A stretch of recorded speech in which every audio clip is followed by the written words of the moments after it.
দেওয়াল চাপা পড়ে জয়দাস নামে এক শিশুর মৃত্যুকে ঘিরে চাঞ্চল্য ছড়ানো রঘুনাথগঞ্জ থানার প্রসাদপুর গ্রাম এলাকায়। পরিবার সূত্রে জানা গিয়েছে, খেলাধুলোর উদ্দেশ্যে বাড়ি থেকে বের হয়ে বাড়ির পাশে খেলাধুলো করছিল। হঠাৎ একটি দেওয়াল শিশুটির ওপরে হুড়মুড়িয়ে পড়ে। তা দেখে স্থানীয়দের নজরে আসতেই তড়িঘড়ি শিশুকে আশঙ্কাজনক অবস্থায় উদ্ধার করে জঙ্গিপুর মহকুমা হাসপাতালে নিয়ে গেলে চিকিৎসক ওই শিশুটিকে মৃত বলে ঘোষণা করে।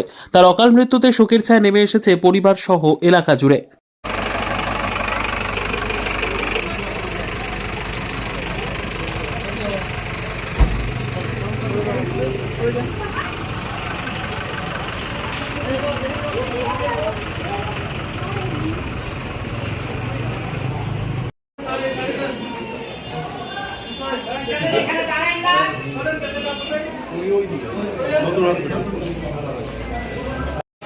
বাচ্চাগুলো খেলা করছিল প্রসাদপুর গ্রামের আমাদের যে একটা বাড়ির পাশে দেওয়ালের পাশে খেলা করছিল বসে।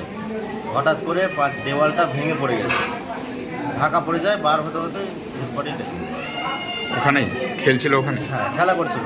2-3 জন ছিল, 3জন পালিয়ে গেছিলো। ও বসে খেলা করছিল, বেশ পাঁচিলের একদম কোলে ছিল। গ্রামটা কোথায়? প্রসাদপুর। কোন ব্লকের আন্ডারে? রঘুনাথগঞ্জ 1, রঘুনাথগঞ্জ থানার আন্ডারে পড়ছে প্রসাদপুর। বাচ্চাটা ছিল ওই যিনি মারা গেছে বাচ্চাটা, তার বাড়ির একটা বাড়ির পাশে। ঠিক আছে। মাটির গাঁথনি দিয়ে করা। আপনার নাম?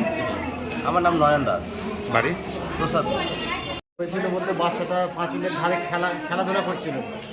খেলতে খেলতে পাঁচিলটা মানে কাদার গাঁথনি ছিল, পাঁচিলটা উল্টে যায়, বাচ্চাটা চাপা পড়ে যায়। চাপা পড়ার সঙ্গে সঙ্গে কিছুক্ষণ বাদে বাচ্চাটাকে দেখতে পেয়ে বার করে, মুখ দিয়ে রক্ত বেরিয়ে যায়। হসপিটাল নিয়ে আসে, হসপিটালে মারা যায়। হসপিটাল থেকে বাইরে নিয়ে যাওয়া হয়, দেখে বাচ্চাটা ডেথ হয়ে যায়। ডেথ হয়ে যাওয়ার পরে ছেলেটার নাম হচ্ছে জয়, বাবার নাম হচ্ছে বিষ্ণু দাস, বাড়ি প্রসাদপুর। বাচ্চার বয়স কত? হ্যাঁ, বাচ্চার বয়স 4 বছর।